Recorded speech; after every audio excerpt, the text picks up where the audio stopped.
Hey guys, welcome back to another episode of Shifting Gears. My name is Greyson Harris. Whitney, do you want to introduce yourself? Oh yeah, hi, I'm Whitney. Very good introduction there. I have one question here to start off the episode. This is specifically to the guy who commented about our mic situation. I have one question for you, sir. Can you hear me now? Good. Good. Yep. Well, guys, the topic of today's episode is going to be, loosely based on the actor-writer strike that's going on right now. I'm sure that most of you know, or at least are somewhat aware of the situation. Ever since basically early May, screen and television writers have been on strike, and actors actually recently joined them on the picket line about a couple weeks ago or so. And in doing so, I learned that Fran Drescher is the head of the actors union. Had no idea that the nanny was the head of the union, and she is flashy too. I will make sure to include... That has not changed. Oh, absolutely not. No, she is still the nanny, of course, and she knows how to put on a show. So, why are they on strike, though? You've got the normal strike stuff, right? Pay benefits, contract situations, pay models, stuff like that. That's all well and good. That's usually pretty normal, right? But there's something else that they're fighting for, or against, I guess, depending on how you look at it. And that's the rise of artificial intelligence as a potential replacement for writers and even actors in really the not so distant future. So contract negotiations, obviously they're complicated enough as it is.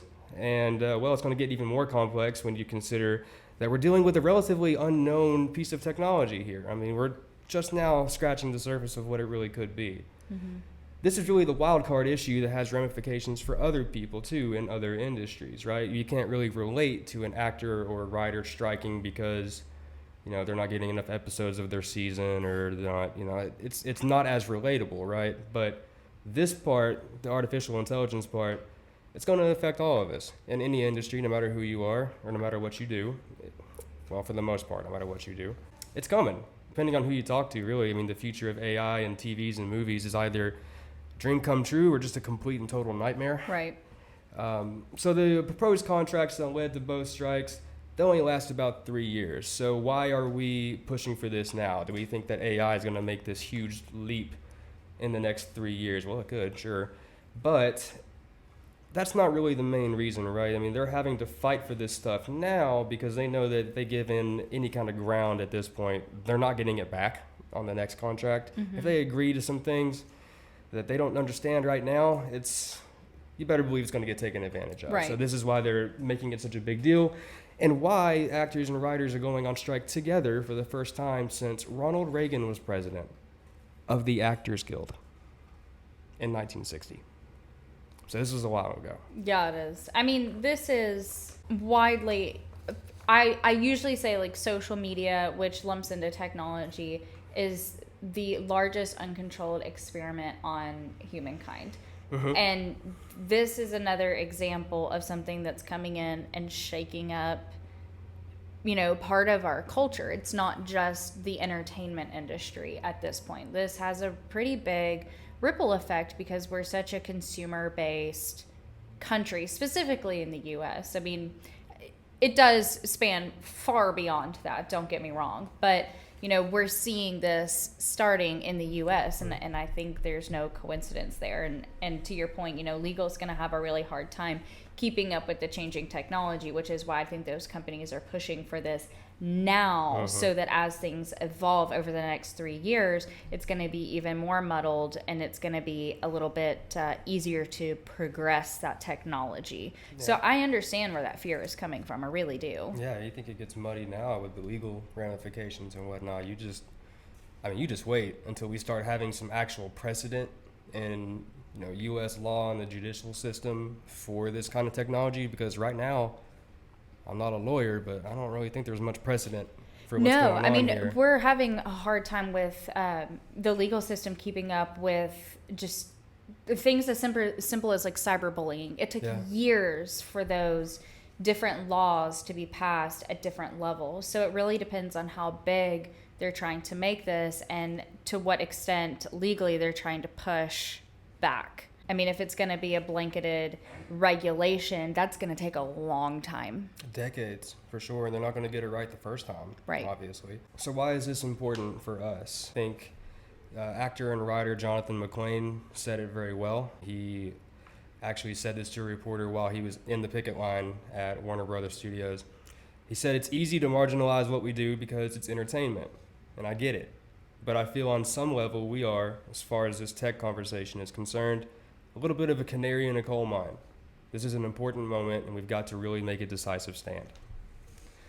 So, who would have thought the actors leading the charge on our new wave of technology and trying to save us from a dystopian future? Thank you, the nanny. I appreciate that. Thanks, Fran. Thanks, Fran. All right, so why is AI such a controversial topic in these negotiations? So the technology itself is far from perfect, obviously. We're just now kind of getting there. But the rise of artificial intelligence opens up the possibility to create content from scratch without using any traditional creators like writers and actors, basically just cutting out the person entirely. Which feels like a bad idea as somebody who sits in a creative role. Yep. Yeah, so this story definitely hits home for us. We're not gullible to that. Believe me, we understand. So let's break this down. Let's start with the writers. Why are they started this thing? They were the ones who went on strike first. So what's their perspective on this? Well, they have a pretty reasonable stance, I would say. And by the way, the writer's perspective is probably the most applicable to the everyday person, just because, first of all, there are millions of writing jobs throughout the country that aren't television and TV and movie and all that stuff, but it's still a writing job. AI can do a lot of writing, right?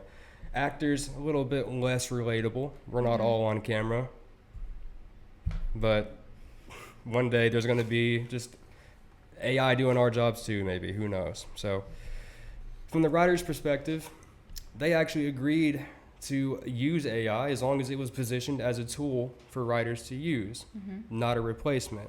Sure. That's a smart way of thinking about it, using it as a tool instead of a replacement, and I'm sure we'll get into that in our discussion later. They even said that they would be willing to let AI shape and edit stories, but they're going to draw the line at allowing AI to take full credit away from the writers. Okay? And this is also in the midst of, writers aren't getting paid for as many episodes of a season as they used to. Seasons used to last like 22 episodes. Now they're like 6. And they also were required to make like edits and revisions and not get paid for it. So that, for example, the edits and revisions, they're okay with saying, all right, if you don't want to pay us for the edits and revisions and you would rather use AI for it, that's fine. But we want credit for the script. We don't want our name and then also co-authored by ChatGPT. The Writers Guild wants to prevent AI-generated content from being regarded as literary material. This means that they wouldn't be competing against a computer for an Oscar. Are we anywhere close to a computer writing an Oscar-winning original screenplay? No. God, I hope not. Definitely not. But I don't know that for a fact, but I feel like definitely not. I think we're very close to a co-authored original screenplay, human and AI together, but that even gets slippery. The Alliance of Motion Picture and Television Producers, or AMPTP, they claim that writers want to be able to use this technology as part of their creative process without changing how credits are determined, which is complicated given that, AI material would not be eligible for writing credit. This is where the loophole comes in. Only real people, quote unquote, are eligible to be considered a writer according to the AMPTP. However, because of that, there's a potential loophole that could be exploited where literally no one gets credit when they collaborate with AI. So those edits and revisions I was talking about, if AI comes in and does that, now all of a sudden no one gets credit. Right. It's just this legal no man's land. So modern screenwriting contracts, who gets what kind of credit, all that just legal stuff, it's already an issue that the guild has to step in and sort out on a fairly regular basis. Like I said, these contracts usually only last like 3 to 5 years anyway, so they're constantly dealing with this kind of stuff. Detailed legal language is pulled out to determine whose name is preceded by the written by, whose name comes before story by, or whose name follows from characters created by, and so on. You get the point. It's all very complicated, and putting AI into the mix threatens to turn each of those terms into an even more convoluted mess. So from a writer's perspective, again, this is why I think it's more applicable to just the everyday person, because of the just legal mess of who gets what kind of credit when AI is used. Or in our case, maybe, for example, who gets paid for something that AI helps with in the workplace. Right. Should our salaries get cut if we're using AI as a tool? Because now now we're using an extra worker. Or is it considered a tool? Is it considered a person? I don't know. That's where it gets complicated. I mean, we're nowhere near it being like, is this a person? But in our lifetimes, hold on, we might get into that, which is really dystopian. All right, so from the writer's perspective, this is actually where I found it to be most interesting, because like I said, creepy and dystopian. This is really creepy and dystopian from the actor's perspective. According to the unions representing both the writers and the actors, this is what they claim that the studios plan to do with AI in the future, okay? Quote, "We want to be able to scan a background performer's image, pay them for half a day's labor, and then use an individual's likeness for any purpose forever without their consent.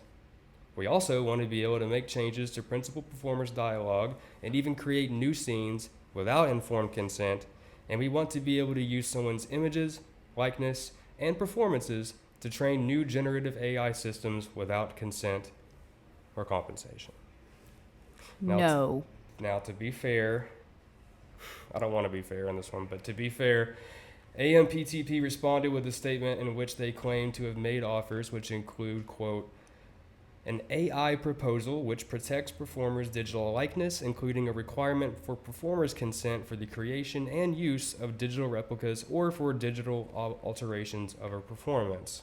Basically, they're not denying at all what the actors are claiming, but they're just making vague promises that, don't worry about it, we'll have safeguards in place, or we'll have some legal stuff that protects you from whatever. Don't worry, we'll pay you a little bit for it. Or, it's very vague and unconvincing, is my point.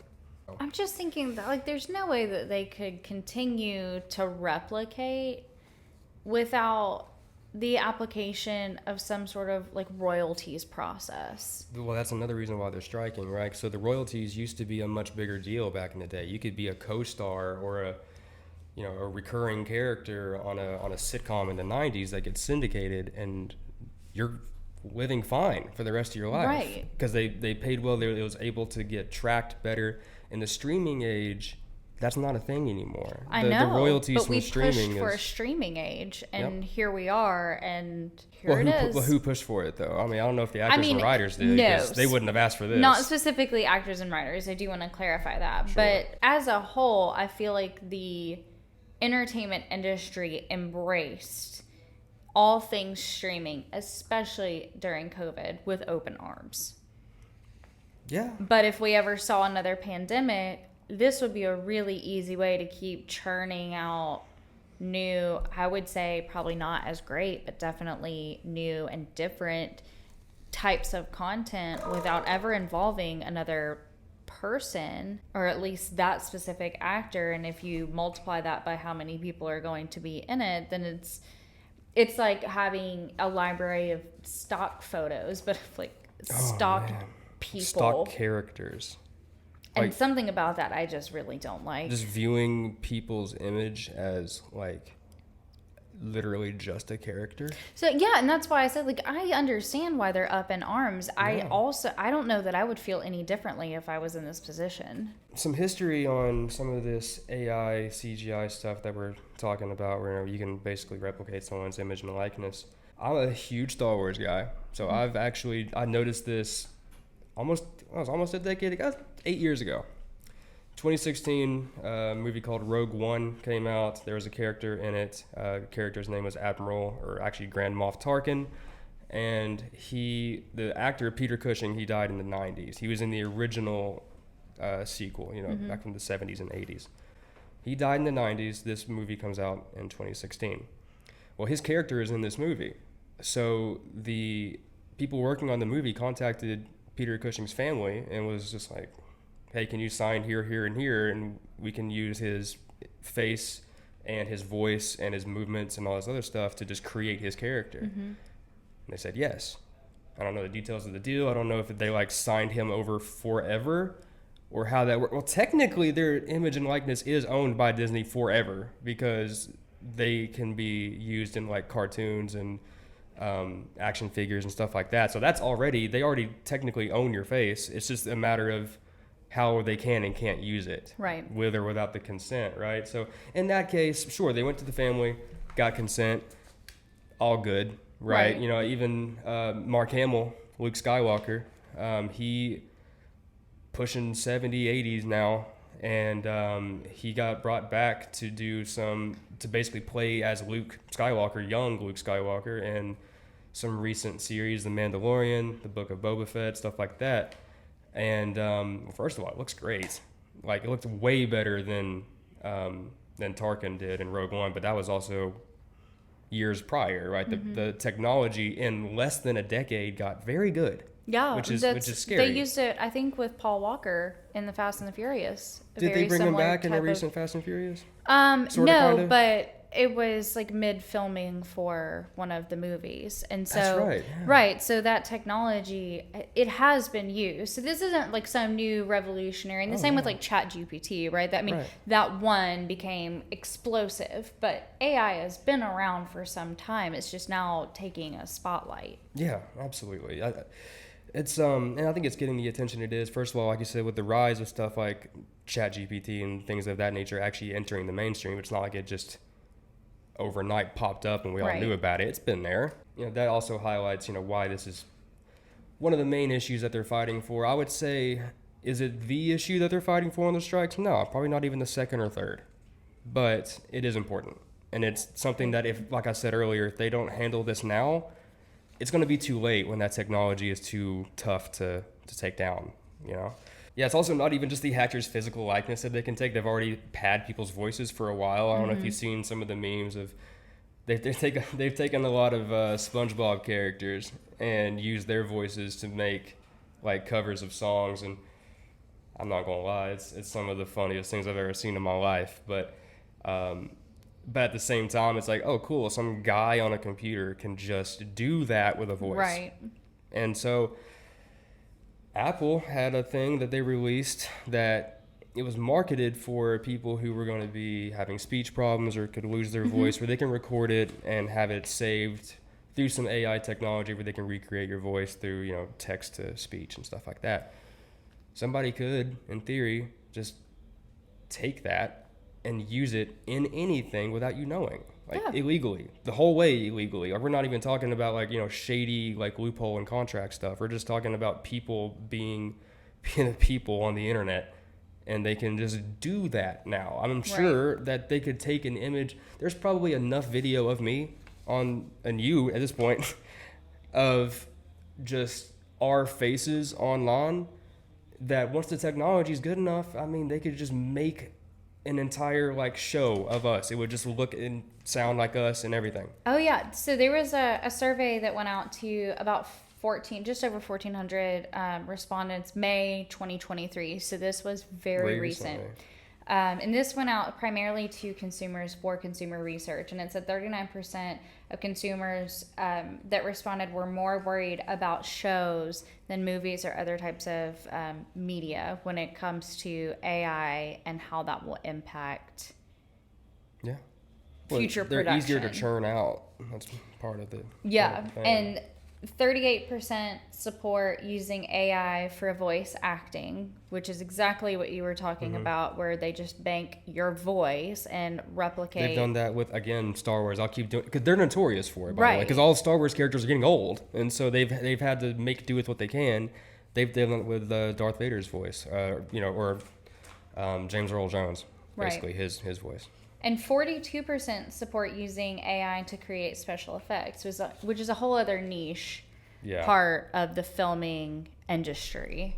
So.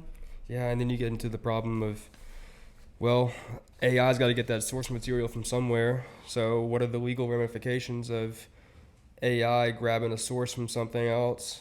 Well, and who is managing and monitoring the AI? And that's something that on our team here, we even talk about, which I'm not comparing us to these people by any means. Hope not. But I did see a quote from Gary Marcus. So he's the host of Humans versus Machines with Gary Marcus. It's a great podcast if you've never listened to it. And he is a cognitive scientist. So I tend to listen to some of the things that he speaks on. He said, in a certain sense, what they're doing is regulating what they've seen before. They, speaking of AI technologies, it's a sophisticated version of regurgitation because they can put in synonyms and paraphrases, but they stick pretty close to what they've seen.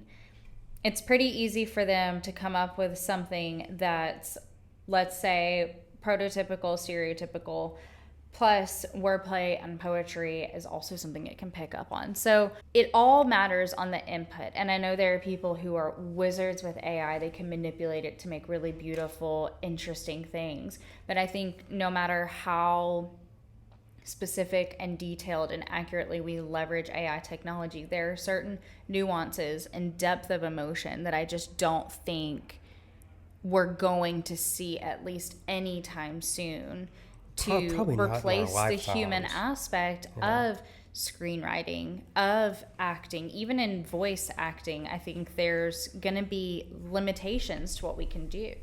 Yeah, there's plenty of emotion in voice. I mean, you can convey it differently. And, the estimated date of when the first computer that is smarter and better than the human brain is going to come out, frankly, I hope not in our lifetimes. I'm actually betting probably not in our lifetimes, just because that's such an unbelievably complicated venture. Mm-hmm. But they don't need to perfect that for it to wreak a ton of damage. Mm-hmm. And so I kind of equate this rise of AI content and like deep fake stuff on social media, AI generated things that people fall for because it looks and sounds real. Mm-hmm. I kind of, people are freaking out, like, how are we ever is this going to be so bad? And yeah, maybe, but correct me if I'm wrong, but didn't people kind of have the same feelings towards Photoshop when it first came out? That we're just never going to know what's real anymore, and it's everything's going to question everything. And like most things, we figure it out. We adapt. We either, as an industry, find a way to like straddle that line of human and computer, or we as consumers are able to properly discern between the two. Mm-hmm. And it's just going to take a while, I think, for us to get to that point with AI. I mean, we just, what was it, a decade ago really, that people started coming out against quote unquote Photoshop, like models being like, we don't like the fact that you can just edit us all the time, you can do whatever you want to us. Oh yeah, well, and there were very unrealistic things that were being portrayed, and I think that's the fear of AI, is there is no before and after to see the reality. And I think that's really scary for a lot of people. Whereas with Photoshop, specifically what you're referring to with models and in magazines is really where it was getting out of control. And then we start seeing, these influencers and stuff like that. But there are oftentimes ways to find the before, and the people that were being photoshopped were speaking out. There's not really that same opportunity in the AI world. Is that not what the actors and writers are doing right now?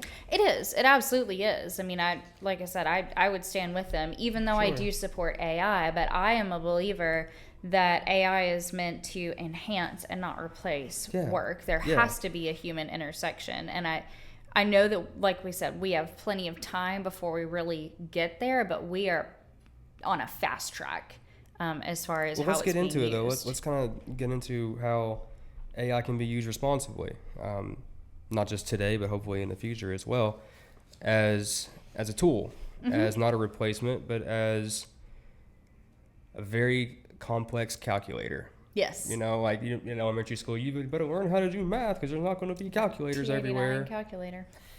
Yeah, it's like, well, yeah, you need to learn how to do basic math on your own, sure, but no one needs to know really how to write down algebra. Mm-hmm. That's unless yes, okay, the 2% of you, they're going to comment and tell me I'm wrong. Yeah, I understand that you work as an engineer. Congratulations. I'm not that smart. I'm actually very jealous.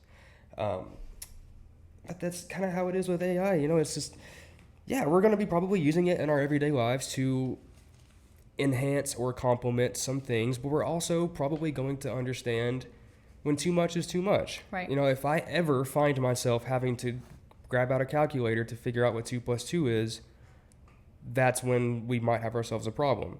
And that to me is, I guess I would equate that to like, you know, maybe being in school, and this is already happening, obviously, Yes. where people are like, hey, need you to write this paper, and they're just here. Right. And it was just some prompt that they put in. And those are our future teachers. I've got more faith in them on this than I do in us, just because they're growing up. They're growing up with it. Right. You know what I mean? We grew up with like, you know, how our parents are always worried about the internet corrupting us. Well, first of all, they were right. But we handled it probably better than they thought, just because we grew up with it, you know. And everybody's dramatic. Everybody exaggerates things. But man, maybe I am turning into that old man on the lawn telling all these young whippersnappers to skedaddle, because this AI stuff actually it intrigues me and it scares me at the same time. I think it's important not to use AI just for the sake of using it, right? And I think that's where like ChatGPT blew out of proportion, which I've used ChatGPT. Don't get me wrong. It's not my favorite by any means. I'd rather use technologies that are specific. Bard team, what's up? that are specific to the task at hand, to the roles that we fulfill. And I think that's a great starting point, but the intentionality of what is my output for this? What am I hoping to gain? For the everyday person looking to get into using specifically content creation AI, it's going to look a little different. You know, are you trying to create a video for social media? Or are you trying to do a video for like an ad? Yeah. There's going to be different technologies that you want to leverage for the two of those. I even use something when I'm in meetings, Otter AI, that records everything and it breaks it down into sections, and it also points out when it integrates with a Zoom info, or not, sorry, Zoom info, sales brain right now, but if it integrates with like Zoom or Google Meets, stuff like that, then it can also segment based off of who's speaking, so you can go back and refer to different sections, and that's been incredibly helpful. But again, that's not replacing my work. I'm still taking notes. I'm still engaged. And it's a very, very simple everyday use case of how it can be leveraged for the good if used responsibly, and not in a way where I intend to be lazy about why we're using it. Yeah. If that makes any sense. No, I think it does. I think I understand it as much as I possibly can. Right. That's and our knowledge is very limited right now. I understand what you're saying, but it doesn't mean I understand what is being said. Right.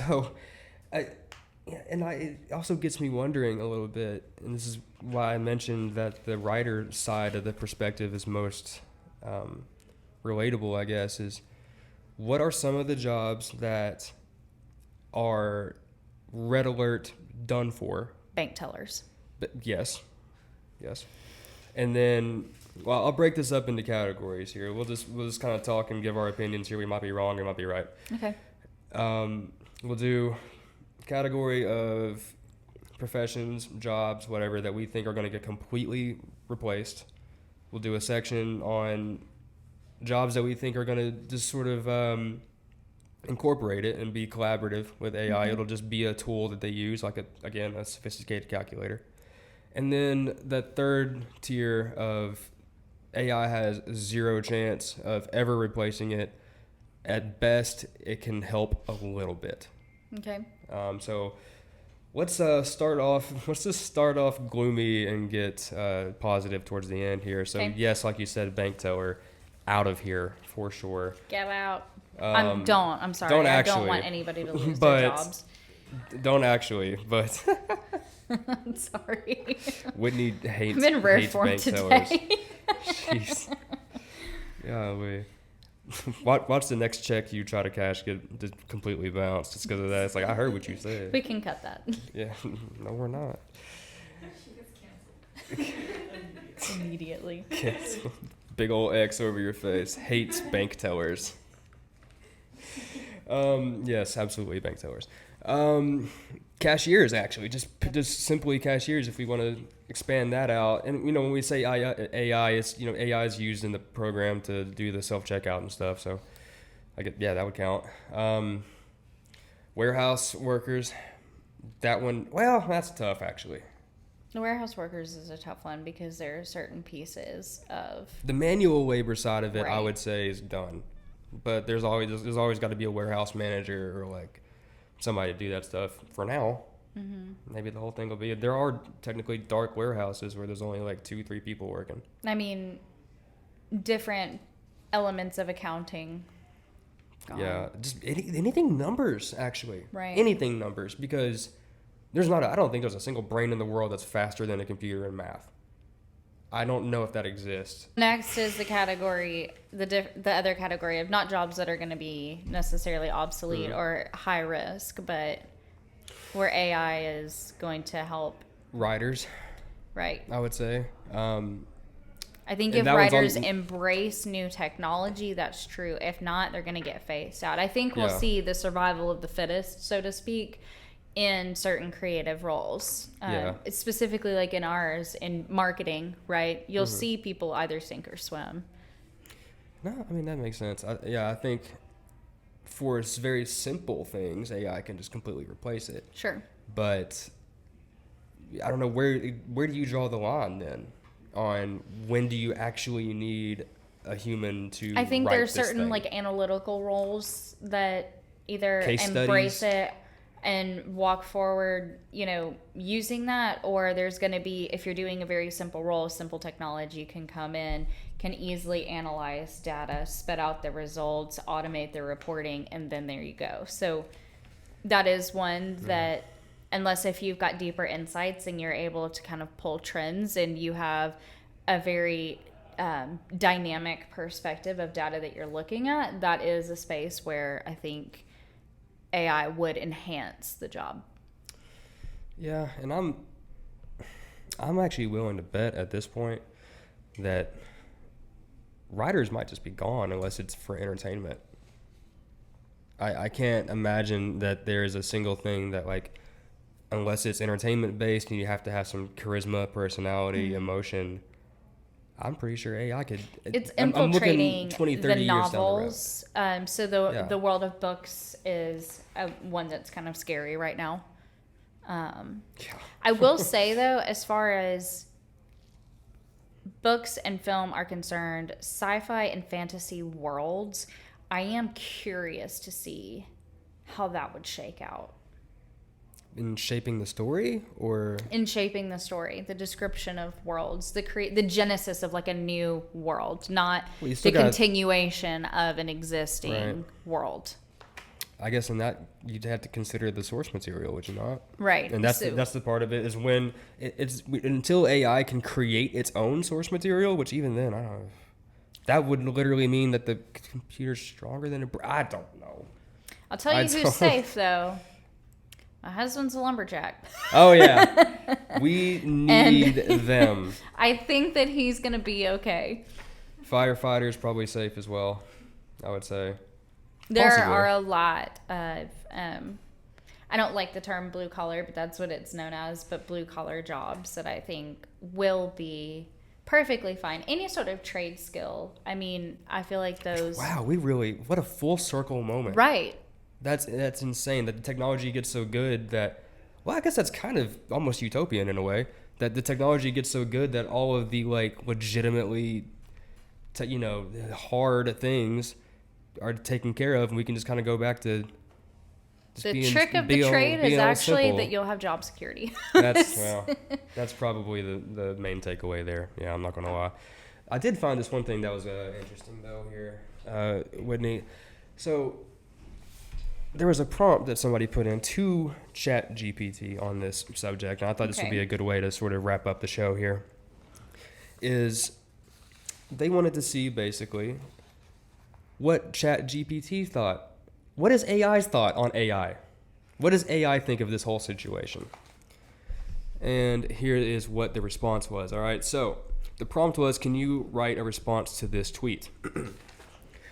Writers Guild, quote, "We'd really rather not have to fight AI to try to do our jobs. AMPTP. No. That's the prompt, basically. Which, weird prompt, but whatever. It worked. All right, so here's what ChatGPT had to say about the whole situation. It's understandable that the Writers Guild of America would express concern about the potential impact of AI on their profession. AI has made significant strides in recent years and has been used in various capacities to assist in the creation of written content, such as news articles and marketing copy. However, writing for film and television requires a level of creativity, nuance, and storytelling that is difficult to replicate through AI alone. The response from the Alliance of Motion Picture and Television Producers, on the other hand, seems dismissive of the WGA's concerns. I mean, well, to be fair, the prompt was a bit leading, but whatever. It's important to consider the potential consequences of automation on the livelihoods of writers and other creative professionals.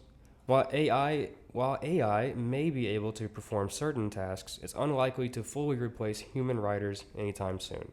Ultimately, it's up to the industry as a whole to consider the ethical implications of AI in the entertainment sector and work to ensure that the technology is used in a way that complements human creativity rather than supplants it entirely. Well done, ChatGPT. Wow. So, AI, maybe I was wrong about you. You actually seem to have the correct viewpoint on this, the rational one. So maybe AI is already... The robots are now the rational ones. They are. They're smarter than us, and they're ethically more, stable, too, which is just encouraging, let me tell you. I think the major takeaway here is that for AI to be successful, there has to be human intervention at some point. That Absolutely. just seems to be the overall takeaway from both the pros and the cons side. And I think that's where embracing technology, where it's at and where it's going, and how it relates to your field, genuinely carving out time and saying, this is a new skill that I need to have, I think is beneficial for most people at this point. Yeah. And really for me, if there's anything that I would say from, if I were to give an opinion to the music, television, movies, whatever producers, just be careful that you're not trading good for cheap.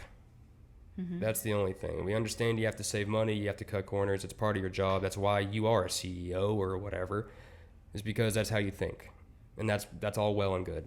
But the moment we start sacrificing not only people's livelihoods, but the quality of their own work, just so that you can meet a certain bottom line. I know greed is everlasting and it's going to evolve with the times, but we're making it pretty easy for them now. And I just hope beyond hope that they'll do the right thing. Yeah. But we'll see. You guys feel free to share your thoughts about AI in the comments if you have any job that is already being affected by it. Yep. Let us know how that's going. In the meantime, learn how to be a lumberjack is the takeaway here, and you will have job security for the rest of your life and probably some big burly arms as well. So We'll see you next time. Thank you guys.